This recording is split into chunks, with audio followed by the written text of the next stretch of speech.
This KFAN podcast is sponsored by Builders and Remodelers, exclusive Twin Cities provider of Elements Windows. Get the highest quality windows at unmatchable value. Visit buildersandremodelers.com for more details. Gatorade Zero, the #1 proven electrolyte blend, made with zero sugar. Designed to hydrate better than water so you can lose more sweat and push more limits. Gatorade Zero, is it in you? Wasabi Technologies is purpose-built to free businesses from skyrocketing storage costs and unpredictable egress fees from those old and top-heavy legacy providers. You know, the big guys. Wasabi is the go-to provider for professional and collegiate sports teams around the world. From Wasabi's AI-enabled intelligent media storage, Wasabi Air, to the industry's only cloud storage service with triple protection against cyber criminals, Wasabi is driving innovation in data storage, all for up to 80% less than those other guys. Try them out for free at wasabi.com. Of 10,000 fraud cases, leader Fan Radio Network. It's frustrating. And KFAN, that's KFAN.com. 1 minute, 53 seconds past the hour of 3 o'clock. That is Central Daylight Saving Time. We welcome you back to a midweek edition of the Bumper to Bumper program on a rather dark, dank, moist Wednesday afternoon here in the Twin Cities that we lovingly refer to as Minneapolis and St. Paul. I am the host of the program. My name's Dan Barreiro. Guardsy out today. He did 9 to noon shift, I believe, Gopher intensive instead of the Paul Allen project. So Guardsy is out. Brett Blakemore is in. I think you'll be in again tomorrow.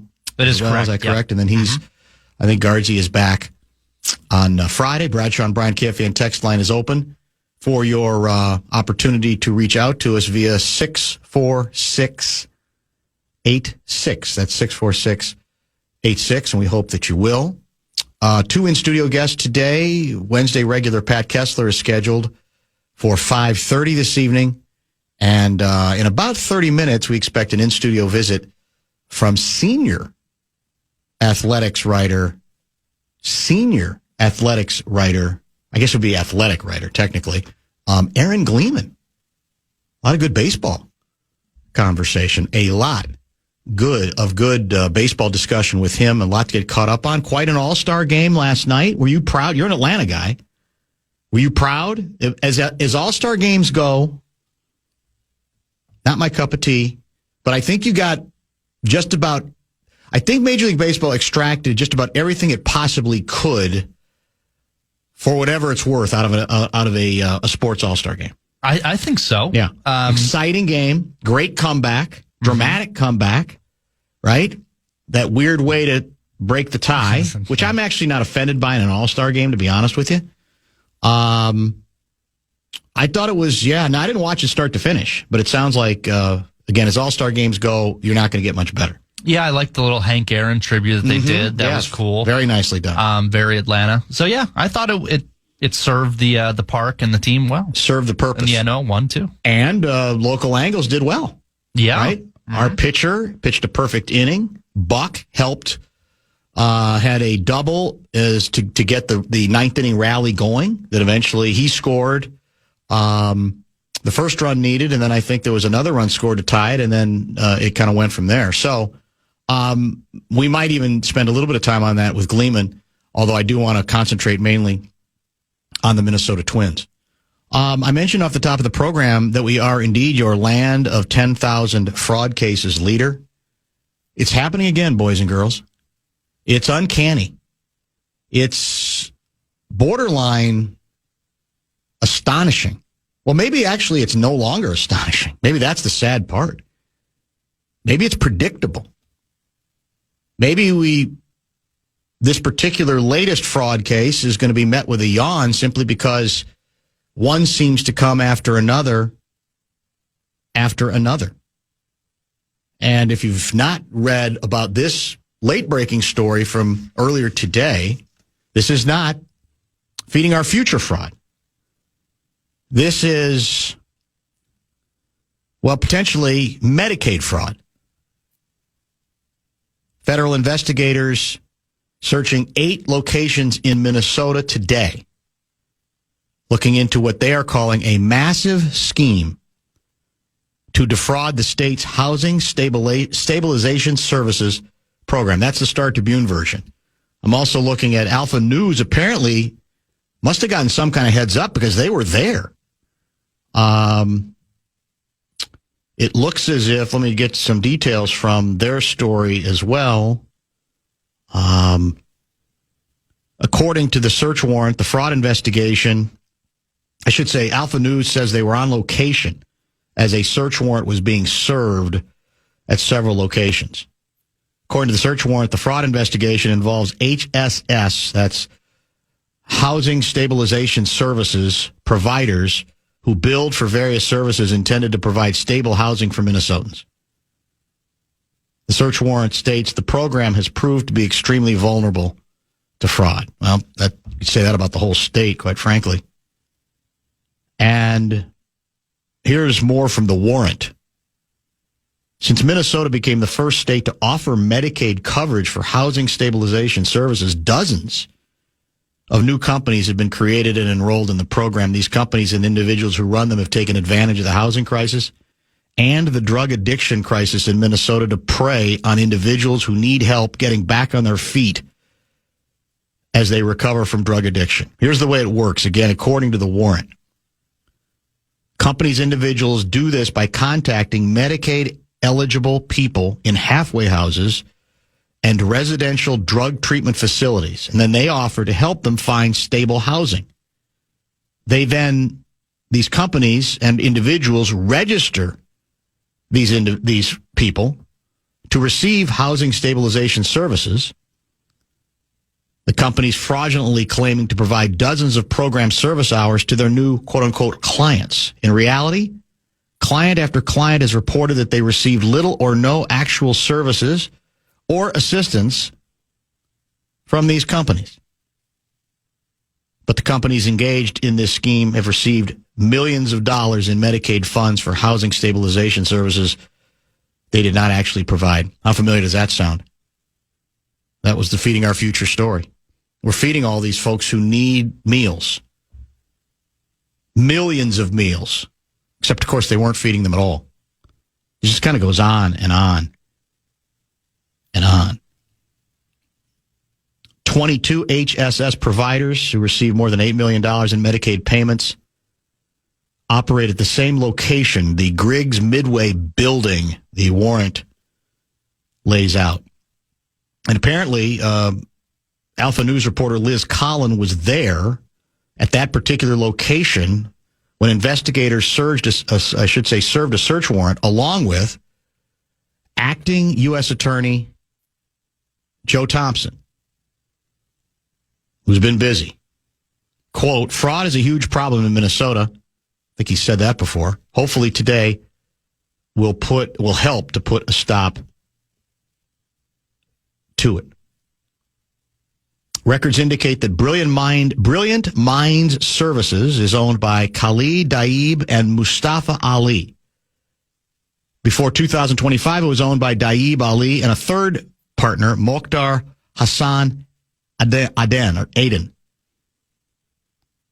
Records indicating that Brilliant Minds received more than $2.2 million in funds for providing HHA services between September 2022 and April 2025, claiming to have provided services to 340 individuals. But apparently, at least more than a dozen times, according to the warrant, Brilliant Mind Services and another organization called Leo Human Services received HSS payments on the same date for the same recipient. In one case detailed in the warrant, Brilliant Minds fraudulently received about $2,000 for services they claimed to provide to one individual. And that individual said she never received any HSS services from Brilliant, except for one occasion when a person named Mohammed came to her residence to drop off a vacuum. Apparently, July 2020, Minnesota became the first state to provide Medicaid coverage for housing and stabilization services. The number has increased rather exponentially as indeed time has gone on. And it should be noted that the amount of money associated with this program in general, in 2020, the associated costs were estimated at $2.5 million. In 2021, the program paid out more than $21 million in claims. And in 2024, the costs exceeded more than $100 million. Now, you could say, well, that's chicken feed compared to feeding our future. But it all kind of adds up. And again, we've had this conversation a few times before. And one of the points I've made several times is somewhere along the way, we have to stop pretending that we're better in Minnesota. A lot of folks like to fall back on that and feel superior and good about themselves, and we're better. Things like this happen elsewhere. They would never happen here. They're happening here in this case in terms of wasted funds, which again, in theory, is to help people in need. That's what Feeding Our Future was about. That's what this is about. That's what, and by the way, I mean, again, do we need to go down through the list? The Frontline Worker Pay Program. Remember that scandal? Like a $500 million program, and the conclusion by some of the auditing done within the state was that about 40% of the individuals who got the money shouldn't have even gotten that money. Then there was ongoing discussion about some child care assistance programs being mismanaged and fraud there and misrun going all the way back to 2021. And then we quoted from this story as a Star Tribune story just within the last, I want to say 6 months, that kind of updated and said 4 years later, after that original fraud was found, the investigators discovered or concluded or alleged that in this program, officials were still failing to follow safeguards that had been put in place to try to put an end to it. Autism program, that was another big one where big money was investigated and lost when it comes to fraud. It goes on and on and on. So I hope the conclusion is we'll stop pretending we're better. Because whoever you want to blame this on, and I know it quickly turns into politics for a lot of people, it's an embarrassment. And it should, I think, humble us to stop going down the road of we're better, or we would not allow these sorts of things to happen. And I know we'll talk about this with Kessler because we have before. There was a lot of discussion within the state legislature regarding, trying to get some safeguards in place to discourage, for example, the Feeding Our Future scandal. And I don't even remember how far, quite frankly, it got and whether anything significant. Sometimes I'm as suspicious of the bureaucracies that are created to try to deal with this stuff as I am the original fraud.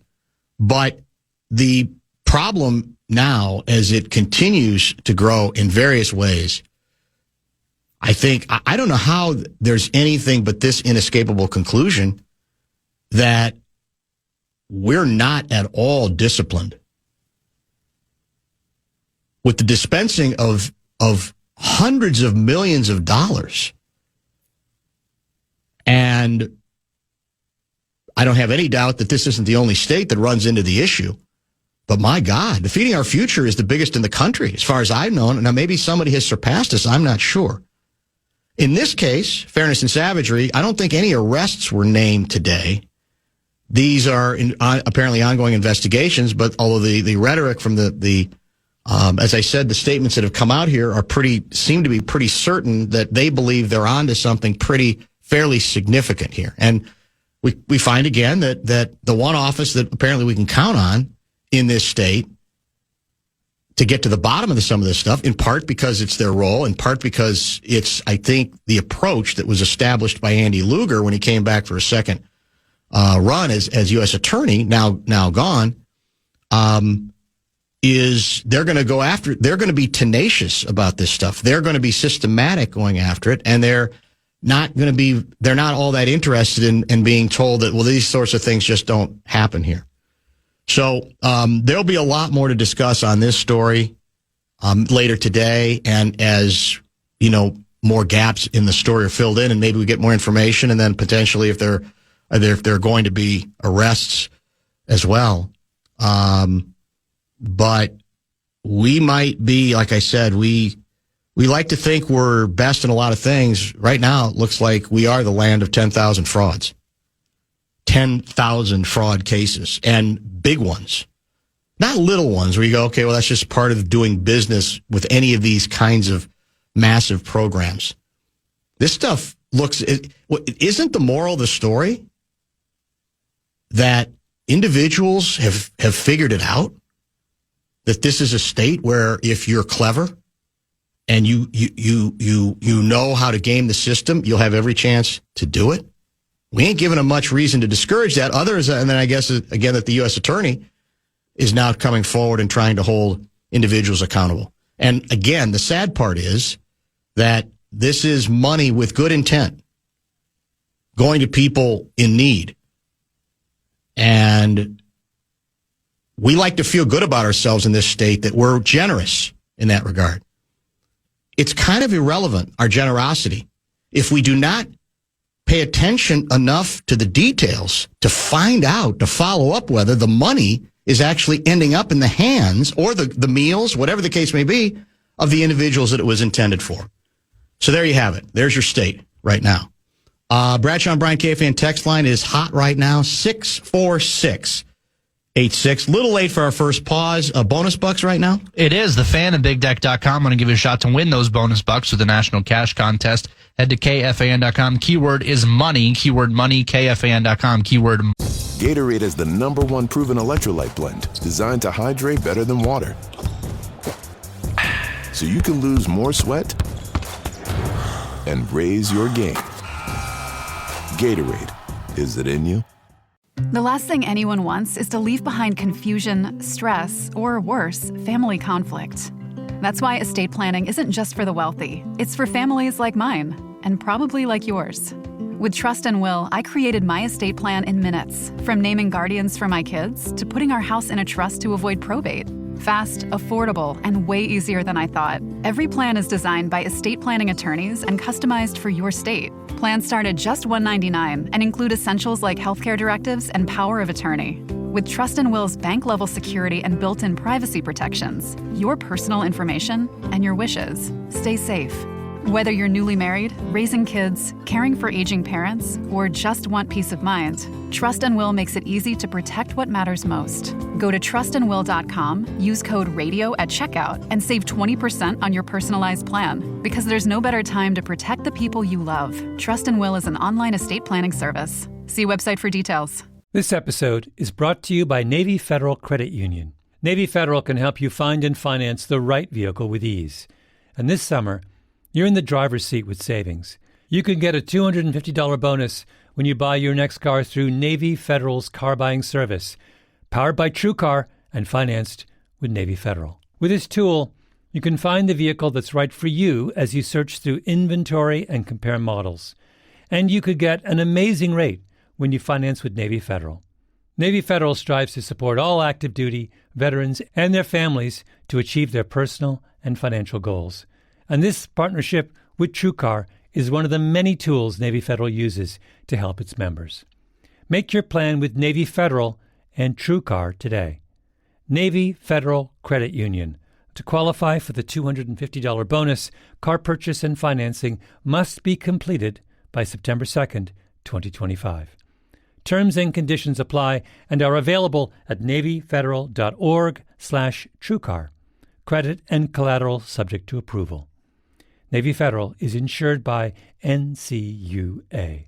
You guys know I'm always up for a good MVP story, and one of the best is the story of Wasabi Technologies. Wasabi is purpose-built to free businesses from skyrocketing storage costs and unpredictable egress fees from old and top-heavy legacy providers. You know, the big guys. Wasabi is the world's hottest cloud storage company, becoming the go-to provider for professional and collegiate sports teams and leagues around the world, and here's why. From Wasabi's AI-enabled intelligent media storage, Wasabi Air, to the industry's only cloud storage service with triple protection against cyber criminals, data deletion, and ransomware, Wasabi's taken the lead in driving innovation in data storage. eliminating overhead where it matters to deliver you results you can count on and won't break the bank. In fact, Wasabi is up to 80% less than those other guys and doesn't charge a cent for businesses to access their own data. Wasabi, another championship story. Check them out for free at wasabi.com. Funny. And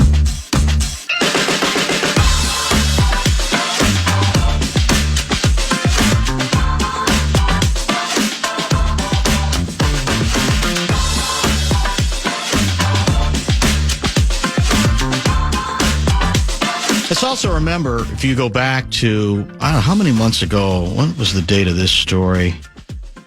I'll have to, it didn't come out in the printout. It was definitely earlier this year as a Star Tribune piece in which there was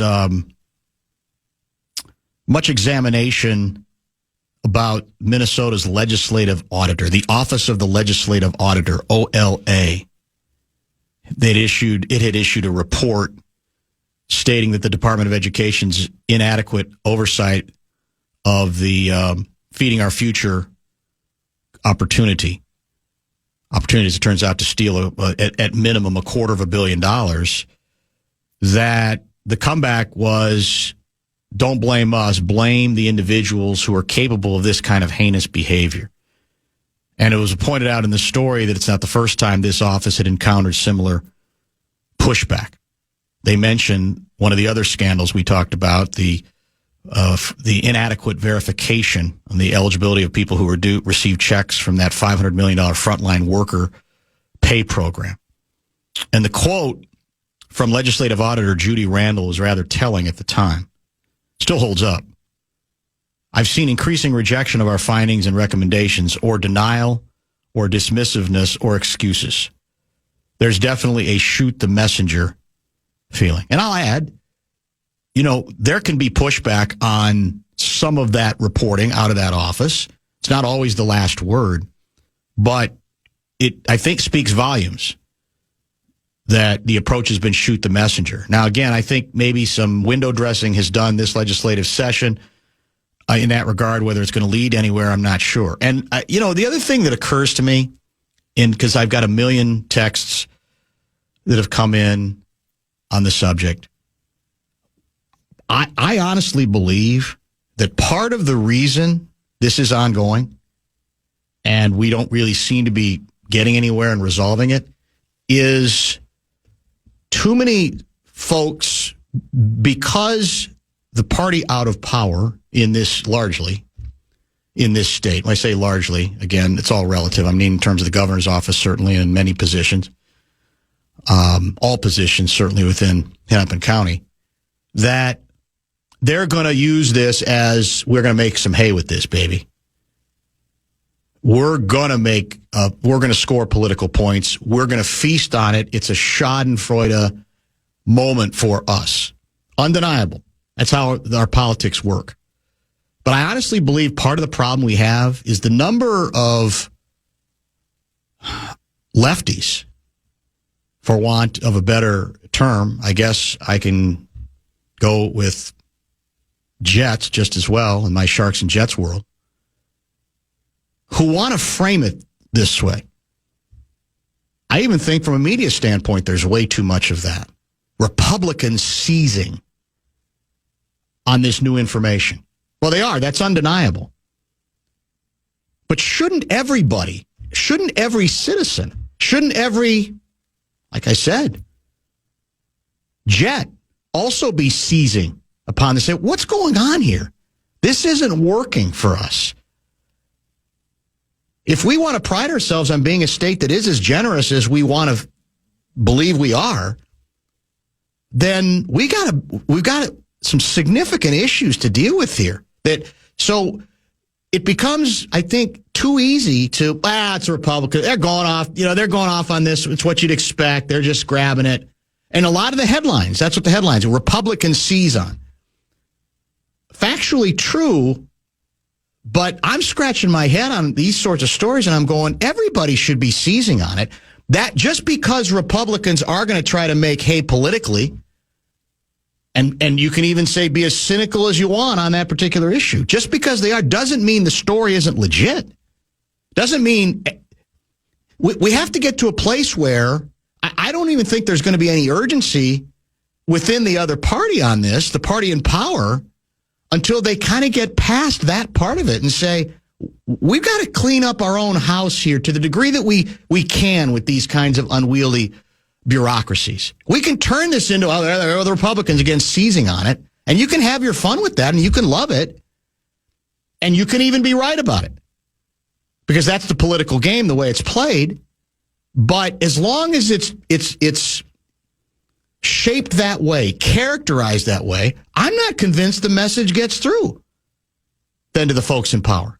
Because it's too easy then to dismiss as, this stuff happens everywhere, and they're just grabbing onto it. And they know there's nothing we can do about any of this. That's sort of what we're left with here. So that's my feeling is I don't think you have much of a chance to get better at it or to put better safeguards in place if you don't express what should be, to me, urgency on it. No, guys, I don't care what they're doing with it. They're going to do what they're going to do with it. I'm ignoring that. I'm more interested in what are we going to do with it as the position, as the party largely in power here, and maybe bring some gravitas to some seriousness to exactly what we're dealing with here. Because I don't think as long as it gets characterized through that lens, I think that indicates that it's not being taken seriously in the places where it's most crucial, given the power structure, that it has to be taken seriously. All right, bottom of the hour pause. We'll go to the toy department, talk Twins, maybe some All-Star game, who knows what else. Kessler is in studio at 5:30. We can revisit some of this story, and there's a lot more on the plate with him. Lot more indeed to discuss. I'm going to try to get to a news on the march today if I can. There's a Caitlin Clark crisis. A new one. Yes, an absolute new one that at some point we're going to have to discuss for sure. And then we will, as I said, get back to this will probably be with Kessler, the Belter story, apparently he's going to plead not guilty following a grand jury indictment accusing him of stalking and shooting, of course, 2 Minnesota lawmakers and their families last month. More on the letter that we can now see in its entirety. It was difficult to characterize it yesterday when it was just his hieroglyphics. So a very full show the rest of the way. Back with Gleeman and Stu. Gatorade Zero, the #1 proven electrolyte blend, made with zero sugar. Designed to hydrate better than water so you can lose more sweat and push more limits. Gatorade Zero, is it in you? The last thing anyone wants is to leave behind confusion, stress, or worse, family conflict. That's why estate planning isn't just for the wealthy. It's for families like mine, and probably like yours. With Trust and Will, I created my estate plan in minutes, from naming guardians for my kids to putting our house in a trust to avoid probate. Fast, affordable, and way easier than I thought. Every plan is designed by estate planning attorneys and customized for your state. Plans start at just $199 and include essentials like healthcare directives and power of attorney. With Trust and Will's bank-level security and built-in privacy protections, your personal information and your wishes stay safe. Whether you're newly married, raising kids, caring for aging parents, or just want peace of mind, Trust and Will makes it easy to protect what matters most. Go to trustandwill.com, use code RADIO at checkout, and save 20% on your personalized plan. Because there's no better time to protect the people you love. Trust and Will is an online estate planning service. See website for details. This episode is brought to you by Navy Federal Credit Union. Navy Federal can help you find and finance the right vehicle with ease. And this summer, you're in the driver's seat with savings. You can get a $250 bonus when you buy your next car through Navy Federal's car buying service, powered by TrueCar and financed with Navy Federal. With this tool, you can find the vehicle that's right for you as you search through inventory and compare models. And you could get an amazing rate when you finance with Navy Federal. Navy Federal strives to support all active duty, veterans, and their families to achieve their personal and financial goals. And this partnership with TrueCar is one of the many tools Navy Federal uses to help its members. Make your plan with Navy Federal and TrueCar today. Navy Federal Credit Union, To qualify for the $250 bonus, car purchase and financing must be completed by September 2nd, 2025. Terms and conditions apply and are available at NavyFederal.org/TrueCar. Credit and collateral subject to approval. Navy Federal is insured by NCUA. You guys know I'm always up for a good MVP story, and one of the best is the story of Wasabi Technologies. Wasabi is purpose-built to free businesses from skyrocketing storage costs and unpredictable egress fees from old and top-heavy legacy providers. You know, the big guys. Wasabi is the world's hottest cloud storage company, becoming the go-to provider for professional and collegiate sports teams and leagues around the world, and here's why. From Wasabi's AI-enabled intelligent media storage, Wasabi Air, to the industry's only cloud storage service with triple protection against cyber criminals, data deletion, and ransomware, Wasabi's taken the lead in driving innovation in data storage, eliminating overhead where it matters to deliver you results you can count on and won't break the bank. In fact, Wasabi is up to 80% less than those other guys and doesn't charge a cent for businesses to access their own data. Wasabi, another championship story. Check them out for free at wasabi.com. Studio in a minute. Minneapolis, get ready. Music legend Paul McCartney is bringing his Got Back tour to U.S. Bank Stadium October 17th. Tickets drop July 18th at 10 a.m. But beat the rush. Register now for the artist presale at paulmccartneygotback.com. One night, one icon. Don't miss it. Full details available. KFAN.com, keyword calendar. The media conglomerate known as The Athletic, once a little, mom and pop operation, fledgling operation, just keeps getting bigger and bigger. Who is the writer? Oh, God. I can see him. Ian O'Connor. Yeah, he's our newest big time pickup from New York. Long time Ink-Stained Wretch out of New York. Author. Very good. Very accomplished. Been around forever. He gave up. I can't beat him anymore. I'm going to have to join him. So he's the latest hire, Aaron Gleeman. Isn't that correct? Yeah, I just saw that. I guess it was earlier this week. Maybe he joined. I think he's a good addition. Like you said, he's been around a long time. Very good at a bunch of different places. Yes. Has done books and stuff that I've read. Including last time we had him on was the A-Raj book. Okay. His Aaron Rodgers book. That's right. But also, now that The Athletic is a subsidiary of the New York Times, I think they also feel like they can kind of, and this is, I had an article about Cal Raleigh the other day, a couple weeks ago, that was in the New York Times. So we're kind of the New York Times' sports page. So I think they maybe lean and say, if we could bring in one of the better columnists, feature writers in New York, correct, we can kind of use them both ways. Which, everybody wins. Yeah. So there's a theory that has been advanced nationally by a former Ink-Stained Wretch, now turned to the dark side of radio, named Frank Isola. Okay, yep. Who says, look, here's his theory on people who write for The Athletic. Okay. We're all really handsome and smell nice? It starts there, but beyond that, he basically says, to your friends, you might say I work for The Athletic, but when you really want to impress somebody and get to a source that you might not otherwise think you can get to, suddenly it's, hi, I'm Aaron Gleeman from the New York Times. Is his theory accurate? Well, I do know that, I guess it's been a couple years now since they bought The Athletic, since the New York Times bought The Athletic. And I do remember early on, there were a couple of memos that went out that basically tried to counteract that. Oh, really? Cut it off before it starts, basically say like, yeah, you guys are a subsidiary, which is, I always joke about that. But like, maybe don't call, not that anybody had done it, but they were kind of getting out in front of it and being like, maybe don't call and say I'm so-and-so from the New York Times. Maybe say I'm from The Athletic, we work with the New York Times. But all of our articles now, if you go read my, Twins draft pick article from the other day, it's NewYorkTimes.com. Absolutely right. So, yeah. If I had people that I could impress at this point in my life, I don't really anymore. Family members. When you become a senior writer, then that means you don't have to play that game any longer. Right? I posted that.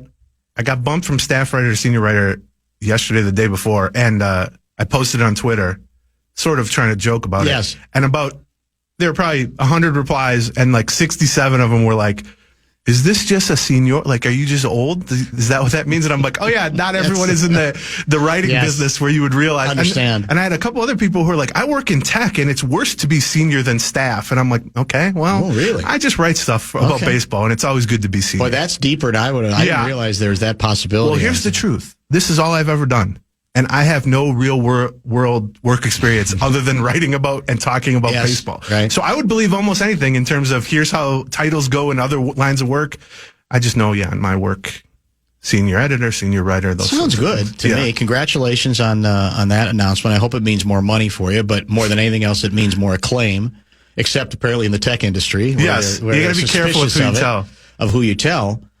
If you have questions or comments for Gleeman, he's in studio for the hour. Bradshaw and Bryant KFAN text line is open at 64686. It's a perfect time to chat with you because we've not caught up in a while, and there's a million directions, obviously, to go, especially as it pertains to the Twins. We may talk some All-Star stuff and some other things. I do want to start with ownership. The commissioner, I guess to an extent, maybe making some news, saying, look, I know stuff you don't. Everything is still headed in the right direction for there to be an ownership change for the Minnesota Twins. So what can you tell us? Locally, the only person, I think, who's gotten kind of specific that I've noticed, and forgive me if I've missed something at The Athletic or at the New York Times, is from Charlie Walters, claiming this stuff's there is absolutely somebody. It's moving fast. Baseball's going to take care of the debt, and that don't panic the way a lot of people are panicking. So, what's your best information, reporting, gut tell you about where this story is? So I think the commissioner might have even mentioned Ishbia by name. Yes, he did. Months ago when I was in here talking about that angle where Justin Ishbia, who's brother of Matt Ishbia, who owns the Phoenix Suns, was deep into talks with them to the point that the Twins thought, all right, this is going to get across the finish line here. And whether they, actively told other interested parties like, hey, we think we have this, or those interested parties just kind of took a hint, they backed off. But then Ishbia at the last minute pulled out a negotiation with the Twins, goes to the White Sox, sets up where he buys a big minority share, and then basically has a succession plan, sort of a like, little bit Glenn Taylor-esque, with Jerry Reinsdorf, who's like in his 90s at this point. That leaves the Twins at the altar a little bit, and I think they kind of had to start from scratch in a way, not because they could reach out to the people that they had talked to before, but I think a lot of those people had kind of chalked it up to, Ishbia is going to buy it. So now you fast forward 2 or 3 months, maybe even more than that since then. And I saw Charlie's report, which was a couple weeks ago maybe, and then obviously the commissioner talking about it. I think what they're basically saying is, yes, this has taken a long time, but that doesn't mean there haven't been interested parties. It just means that there was sort of a delay where they tried to go steady with Ishbia and didn't go on any other dates, and then Ishbia left them, and now they had to kind of circle back. So I think, it's been, I guess that was like mid-October, maybe early November when they officially announced that the team was for sale. So we're coming up on 8 or 9 months here. That is, my guess is that was longer than they anticipated. But I do think that the commissioner's statements, Charlie Walters reporting, Dan Hayes and Ken Rosenthal and Evan Drellick had an article for The Athletic yesterday, I think, based off the commissioner's stuff at the All-Star game.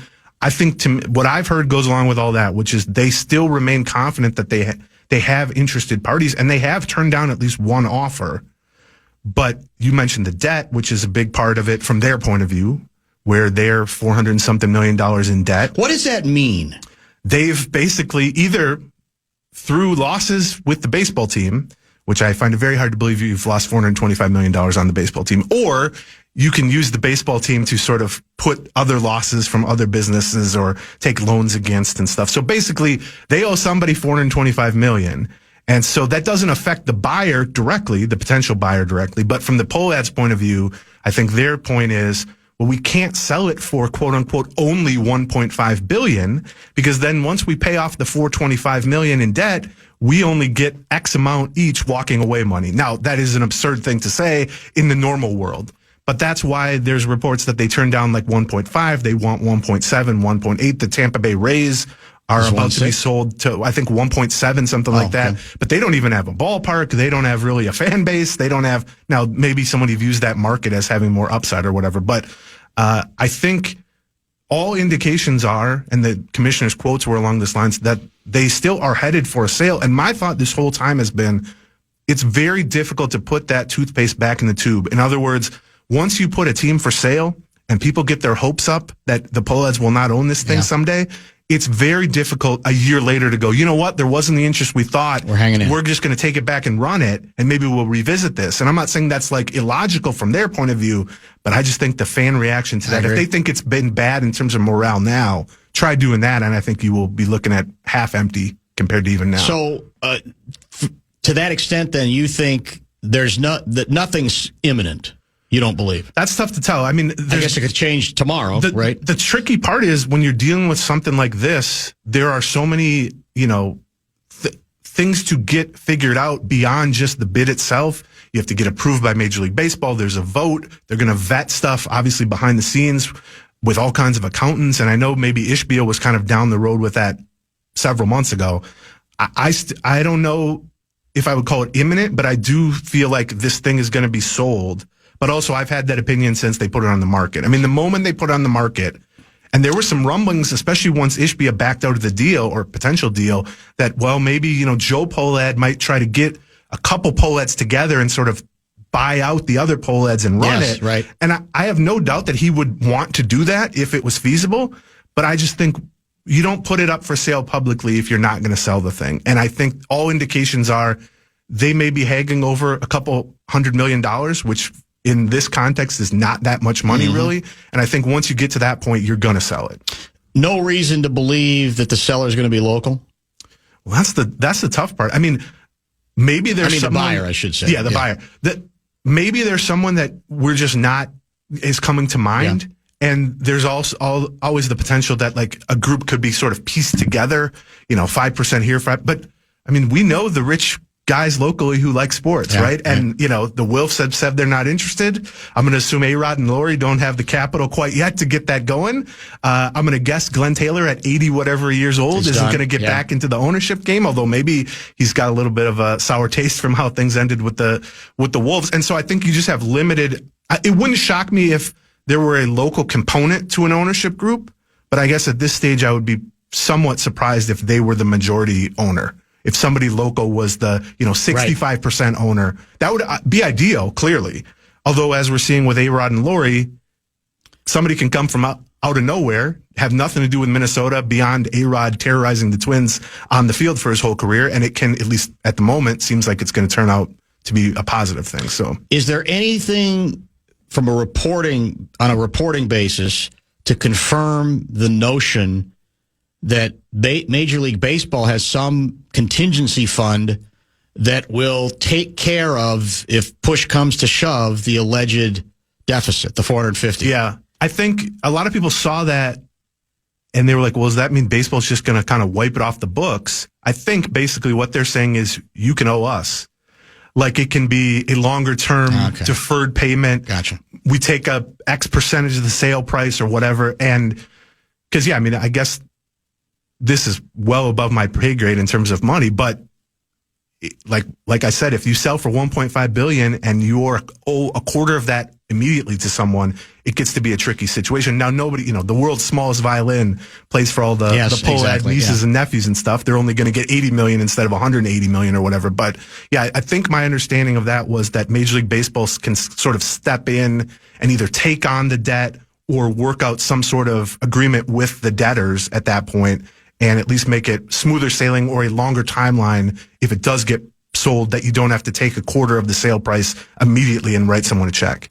Should the Twins view themselves as a team that is close enough to the back end of the wild card chase to stay in this thing, to the point where any kind of temptation to perhaps trade one or two, for example, the relief pitchers, who one would presume, you could speak to this better than I, would have some value, should not be under consideration as long as they're within 2 or 3 or 4 games no matter how many other teams are involved in that. How do you view that?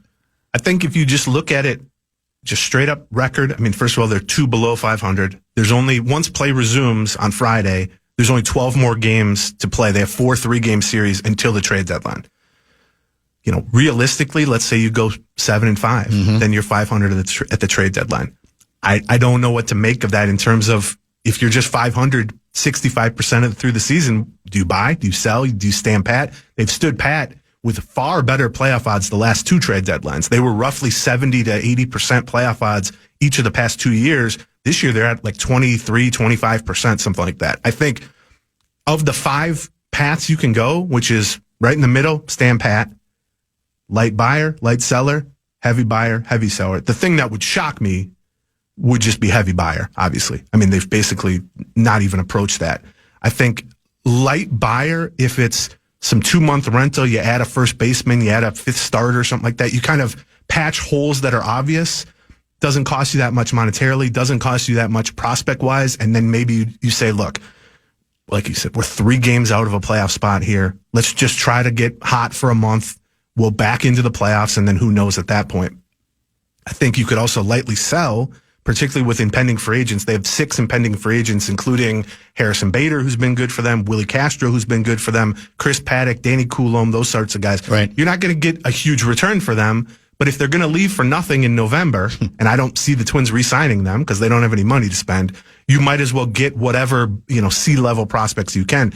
Then you're kind of hinting more at, yeah, you have those impending free agents. You could deal 3 or 4 of those guys, but also I can tell you this. The vultures are starting to circle. There have been a ton of advanced scouts from other teams the past 2 homestands, and particularly this last homestand, at Target Field. They have to identify themselves. You can, try to, in your head, you can gossip it with them if you want in the press box. Duran and Jax are getting looked at, high-end relievers with 2 more years after this one of team control. Even someone like Brock Stewart, who's a high-end reliever. They have some bats you could potentially move, someone like Trevor Larnach, let's say. There are definitely ways that they could be pushed from light seller of the impending free agents to maybe not heavy seller, but kind of medium range where it's like, we could trade a few of these impending free agents. We could cash in 1 of the 2 of these relievers for a lot, because a contending team, there aren't going to be many better relievers available at the deadline. And these guys have 2 more years after this one of team control. So it's not just a 2-month rental. And I think relief pitching, especially, there are a lot of front offices, and I think the Twins are one of them, who kind of feel like you can build bullpens. I mean, Griffin Jax is a great example. 4 years ago, Griffin Jax was a 26-year-old marginal starting pitcher. Now he's one of the best relievers in baseball. And Louis Varland is an example of them doing that this year. He's got a 1-something ERA. This time last year, he was a struggling starter. So if you can turn these guys into high-end relievers and then you can cash them in for big-time value, it is very enticing to do that. But here's, as I look at it, regardless of their record, I think the sale process has a lot to do with how fans feel and maybe even how the front office feels. Because if this team does get sold and a new billionaire comes in to own this thing, how sure are we that they're not going to bring in their own people for the front office, for the business side, for the coaching staff, all that stuff? And if you do even lightly sell and you miss the playoffs, that means you will have missed the playoffs in 4 of the last 5 years. And that is not a real compelling argument to hang on to your job regardless. And so I do feel like the front office of Falvey and company are going to be motivated not to sell, because if you sell, you're raising the white flag for a 4th time in 5 seasons not making the playoffs. And what is a new ownership group supposed to make of that then at that point? That's an interesting point. Can you say, if you leave that aside, as difficult as it is, because these are human beings in the middle of this with, their self-preservation is part of the story, is the best baseball decision to sell? I would probably, you can let the next week or so play out. Yeah. If you go sweep the Rockies and you win 2 out of 3 somehow at Dodger Stadium, then it's a different situation. Because the thing about the wild card, there's 3 wild cards and 3 division winners. If you're even 500 at the deadline, you're not going to be more than like 3 or 4 games out of this thing. Now, the problem is you're going to have 6 people in front of you in line. So it's not quite pure games back that decides it. But realistically, if you're at 25% playoff odds, that means you're 75% not to make the playoffs. You should probably sell. I think if it's a similar situation 2 weeks from now and they're right around 500, 20-something%, I would at least lightly sell the guys like Willie Castro, Harrison Bader, get a handful of prospects back. But even that, if you're a front office that maybe they're not worried about their job, but you're just worried about how's this going to look if we miss the playoffs for the fourth time in 5 seasons? Right. Do you want to even punt a 25% chance to do it? Or do you just want to go down with that ship and say, look, we got to at least put some effort? But then if you're taking the stance that we can't lightly sell, then shouldn't you really be taking the stance that you should lightly buy? Because, I realize that's kind of silly semantic maybe, but it's like if you're committed to playing this thing out and even at 20% chance of hitting the playoffs, wouldn't you want to actually then help that team a little bit? Bring in some, couple role players. But you have to have permission to get that done, well, that's part of it too. And from a monetary standpoint, and we saw this last year too, I mean, they are far behind their attendance projections. Yeah. I don't think they're making a huge amount on the streaming television situation. I don't know what their internal projections were. Maybe they've beaten them. Maybe they were low to begin with. But yeah, the nice thing about the deadline though is I will say, if you acquire a guy making $10 million, he's only owed about $3 million because you've played by the deadline roughly 65-70% of the season. And sometimes teams are willing to eat some of that salary to get a better prospect. So I guess my assumption is we're not going to see a heavy buying or a heavy selling. Standing pat stands out as a real option just because that's kind of what they've proven since 2 years ago when the Polettes cut the payroll. It's basically just been sit on your hands at the deadline and for that matter through the offseason. I think lightly selling with the impending free agents is going to be the most logical probably. Just we're more likely than not to miss the playoffs. These guys are leaving in 2 months anyway. What can we get for them? But I still think if you're going to try to make the playoffs, make some effort. Don't just, sit around and do nothing with it. But, do you want to give up any sort of assets and then miss the playoffs? And then, I don't know. It's a very tricky situation. I think it's a tough situation just from a record and standing area, but it's especially tough when the ownership situation is up in the air. The payroll is not going to be a strength for the team. If the team gets sold, what does that mean for the front office? And like you said, these guys can view it just straight up numbers. But if you're in that front office, there's no way they're not thinking about this stuff. And even people on the business side of the Twins, like everybody's reading these same articles and having the same gossip and having these same hypothetical situations. And I don't think that the success or failure of the team on the field is going to affect the price, and that if they make the playoffs, you can get $2 billion for them. But I do think it is going to absolutely affect the mindset of anybody coming in here and looking around and going, we've missed the playoffs 4 times in 5 years. Like this needs to change beyond just, I think any billionaire who's going to buy this is going to want to bring in their own people too. Aaron Gleeman, let's make this the top of the hour break. He, of course, writes on baseball and the Twins for The Athletic. I want to talk about some specific players when we come back. We'll give you a chance to respond to some texts that have come in as well. Kessler will be in studio at about 5:30. Don't go. Gatorade is the #1 proven electrolyte blend designed to hydrate better than water. So you can lose more sweat and raise your game. Gatorade, is it in you?